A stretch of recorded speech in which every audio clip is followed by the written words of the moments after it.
ସକାଳୁ ସକାଳୁ ମୋର ପେଟ୍ ପାଇଁ ମୁଁ ଖାଇବା ରେଡ଼ି କରିଦେଲି। ଆକୁ ତ ଦେଖେଇଥିନି ବୋଧେ ଆଗରୁ।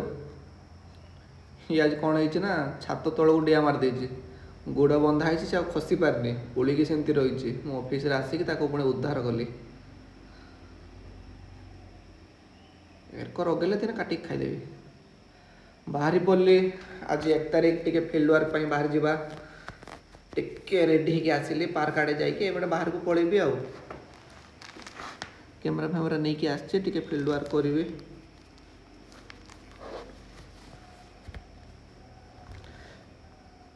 ବଢ଼ିଆ ଲୋକେସନ୍ରେ ଯାଇକି ଆଜି ପହଞ୍ଚିଗଲି, ବୁଲତେ ବୁଲତେ ସେ ଜଙ୍ଗଲ ଭିତରେ।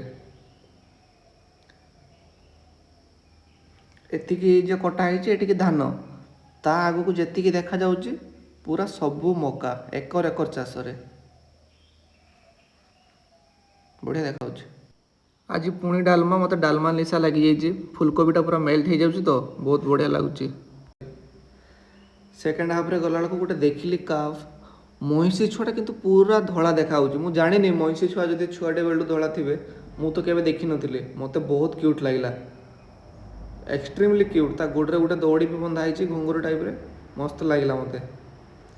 ସନ୍ଧ୍ୟାରେ ଟିକେ ଯାଇକି ମାର୍କେଟ ବୁଲିଦେଲି। ଏବେ ଟିକେ ଅଭ୍ୟାସ ହେଇଯାଇଛି ମାର୍କେଟରେ ଟିକେ ଯାଇକି ବୁଲିବା। ଏଇଟା ଛୋଟ ମାର୍କେଟଟା ପୁରା। ପୁଣି ରାତିକ ପାଇଁ ଡାଲମା ଟିକେ ରଖିଥିଲି, ତାକୁ ଗରମ କରିଦେଲି, ମୁଢ଼ି ପକାଇ ଖାଇଦେବି। ପାଠ ପଢ଼ିବା ଲିସା ଟିକେ ଲାଗିଥିଲା, ସିଏ ବି ଗଲା। 1 ତାରିଖ ଅଛି, ଟିକେ ଡକୁମେଣ୍ଟେସନ୍ କରୁଛି ଆଉ। ରାତି ହେଇଗଲା, ଫିଲ୍ମ ଦେଖିବି ବୋଲି ଭାବିକି ବାହାରେ ବସିଛି ୱାଇଫାଇ। ମୋର ତ ୱାଇଫାଇ ନାହିଁ, ବାହାରେ ୱାଇଫାଇର ଟିକେ ଟିକେ କନେକ୍ସନ୍ ଆସେ, ସେଇଠୁ ଡାଉନଲୋଡ଼୍ କରିବି ବୋଲି ବସିଛି ଜଗିକି।